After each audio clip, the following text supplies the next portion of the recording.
Bonjour, bienvenue dans cette nouvelle Minute Santé.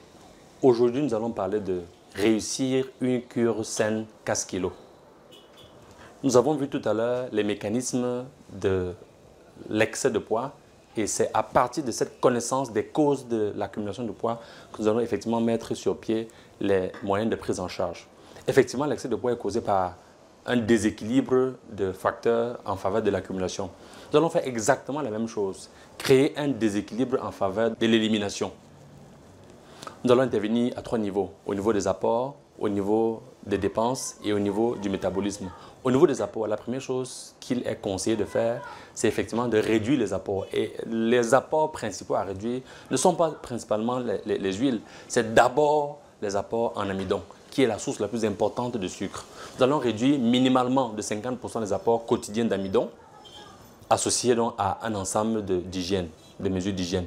À côté de cela, comme grande mesure, nous allons augmenter notre capacité à brûler les graisses avec une remise en forme. Bien évidemment, lorsqu'on est trop obèse ou bien quand on n'a pas fait d'activité physique, ça fait longtemps, il faut prendre le temps de faire la remise en forme.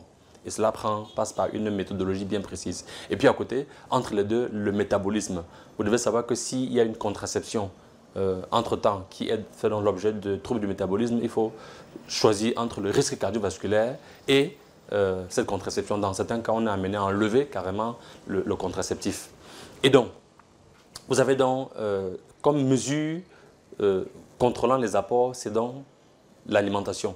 En termes d'alimentation, on va réduire de 50%, nous l'avons dit. On va s'assurer de manger avant 19 h, n'est-ce pas? Manger pas d'amidon après 19 h, manger de préférence ces quantités d'amidon dans de petites assiettes avec de petites cuillères et par petites bouchées. Cette façon de gérer nos apports va nous permettre de créer le déséquilibre en fonction donc de la perte.